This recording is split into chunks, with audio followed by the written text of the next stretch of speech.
जय श्री कृष्णा भक्तों। तो आज मैं आपको सुनाने जा रही हूँ सावित्री और सत्यवान की पूरी कथा। तो भक्तों, इस पावन और भावुक कथा को अंत तक जरूर सुनिएगा। तो शुरू करते हैं। बहुत समय पहले मंद्र देश में एक महान और धर्मात्मा राजा रहते थे, जिनका नाम अविश्वपति था।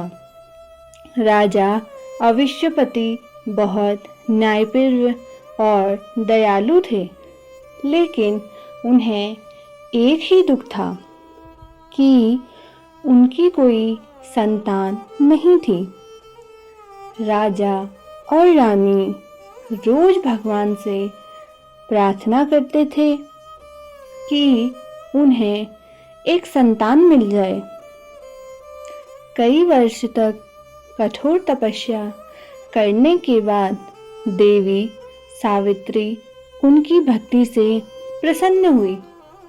एक दिन आकाशवाणी हुई, राजन, तुम्हारे घर एक तेजस्वी पुत्री जन्म लेगी, पूरे संसार में प्रसिद्ध होगी। कुछ समय बाद रानी ने एक बहुत ही सुंदर कन्या को जन्म दिया। राजा ने उसका नाम सावित्री रखा। सावित्री बचपन से ही बहुत बुद्धिमान और सुंदर थी। जैसे जैसे वह बड़ी होती गई, उसकी सुंदरता और तेज पूरे राज्य में प्रसिद्ध हो गया। जब सावित्री विवाह योग्य हुई तो राजा अश्वपति ने कहा, बेटी, तुम स्वयं अपने लिए वर चुन लो। सावित्री अपने रथ पर बैठकर जंगलों और राज्यों में वर की खोज में निकल पड़ी। एक दिन वह घने जंगल में पहुंची, जहां एक साधारण लेकिन बहुत ही तेजस्वी युवक सावित्री ने देखा। वह युवक अपने अंधे माता पिता की सेवा कर रहा था।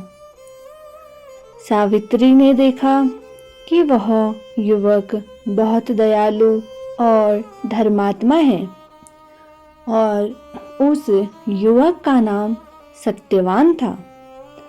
सावित्री उसे देखते ही समझ गई कि यही उसका जीवन साथी है। वह वापस महल आई और अपने पिता से बोली, पिताजी, मैंने अपना वर चुन लिया है। उसका नाम सत्यवान है। राजा अश्वपति ने ऋषि नारद को बुलाया और सत्यवान के बारे में पूछने लगा। ऋषि नारद ने ध्यान लगाया और बोले, राजन, सत्यवान बहुत अच्छा और धर्मात्मा है, लेकिन उसकी आयु बहुत कम है। वह केवल 1 वर्ष ही और जीवित रह सकेगा। यह सुनकर राजा और रानी घबरा गए। राजा बोले, बेटी, तुम कोई दूसरा वर चुन लो। लेकिन सावित्री ने शांत स्वर में कहा, पिताजी, एक बार जिसे पति मान लिया, मैं उसे कभी भी नहीं छोड़ सकती। राजा समझ गए कि अब सावित्री अपने निर्णय से पीछे नहीं हटेगी। आखिरकार सावित्री और सत्यवान का विवाह हो ही गया और सावित्री अपने पति के साथ जंगल में रहने चली गई। वह अपने सास ससुर की सेवा करती और पति के साथ बहुत खुश रहती। लेकिन धीरे धीरे वह दिन पास आने लगा जब सत्यवान की आयु समाप्त होने वाली थी और उसी दिन से सावित्री ने व्रत रखना शुरू कर दिया था। सावित्री को ऋषि नारद की बात याद थी कि सत्यवान की आयु केवल 1 ही वर्ष की है। जैसे जैसे वह दिन पास आ रहा था, सावित्री का मन बेचैन होने लगा था, लेकिन उसने अपने चेहरे पर कभी भी चिंता नहीं दिखाई। वह रोज भगवान से प्रार्थना करती और अपने पति की लंबी आयु के लिए व्रत रखती। 3 दिन पहले सावित्री ने कठोर उपवास शुरू कर दिया। वह दिन रात भगवान का नाम जपती और अपने पति की सेवा करती थी। सास ससुर ने कहा, बेटी तुम बहुत कमजोर हो जाओगी, थोड़ा सा भोजन कर लो। लेकिन सावित्री ने विनम्रता से कहा, माता पिता, यह व्रत मेरी पति की आयु के लिए है, मैं इसे पूरा करूंगी। धीरे धीरे वह दिन आ गया जब सत्यवान की आयु समाप्त होने वाली थी। सुबह का समय था। सत्यवान लकड़ी काटने के लिए जंगल जाने लगा। सावित्री ने कहा, आज मैं भी आपके साथ जंगल जाऊंगी और जंगल से मैं भी आपके साथ लकड़ी काटकर घर लेकर आऊंगी। सत्यवान ने कहा, तुम बहुत कमजोर हो, तुम आराम करो, तुम्हें अभी आराम की ज़रूरत है। लेकिन सावित्री ने जिद करी और वह अपने पति के साथ जंगल लकड़ी काटने के लिए चली गई। दोनों जंगल में लकड़ी काटने लगे। कुछ समय बाद अचानक सत्यवान को चक्कर आने लगे। उन्होंने सिर पकड़ लिया और बोले, सावित्री, मेरे सिर में बहुत दर्द हो रहा है। सावित्री एकदम से घबरा गई। उसने तुरंत सत्यवान को अपनी गोद में लिटा लिया। सत्यवान की सांसें धीमी होने लगी। सावित्री भगवान से प्रार्थना करने लगी, हे प्रभु, मेरे पति की रक्षा करो, हे प्रभु, मेरे पति की रक्षा करो। तभी अचानक वहाँ एक तेज प्रकाश दिखाई दिया। सावित्री ने देखा, एक दिव्य पुरुष उनके सामने आकर खड़े हैं। वे थे यम यानी कि मृत्यु के देवता। यमराज ने शांत स्वर में कहा, सावित्री, सत्यवान की आयु पूरी हो चुकी है, मैं उसकी आत्मा लेने आया हूँ। यह कहकर यमराज ने सत्यवान की आत्मा को अपने पास ले लिया और सत्यवान की आत्मा को लेकर वह आगे बढ़ने लगे। सावित्री ने अपने पति का शरीर जमीन पर रखा और वह भी यमराज के पीछे चल पड़ी। यमराज ने पीछे मुड़कर कहा, सावित्री, तुम वापस जाओ। यह प्रकृति का नियम है। जो इस संसार में आया है उसे संसार छोड़कर जाना ही पड़ेगा।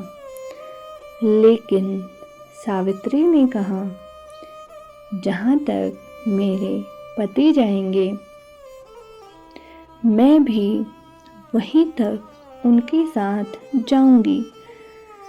यमराज उसकी भक्ति और साहस देखकर बहुत ही हैरान हो गए।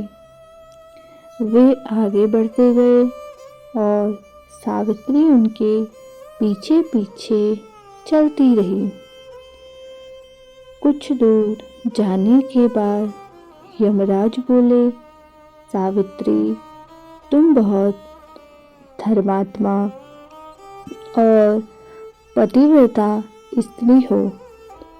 मैं तुमसे बहुत ज़्यादा प्रसन्न हूँ।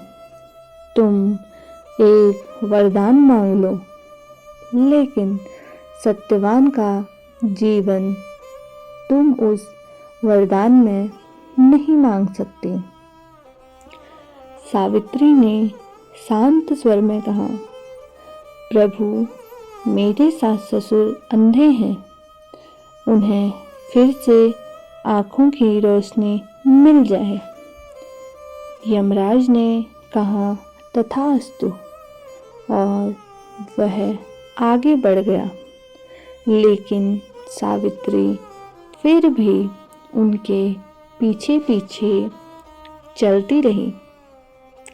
यमराज आगे बढ़ते जा रहे थे, सावित्री उनके पीछे पीछे चलती जा रही थी।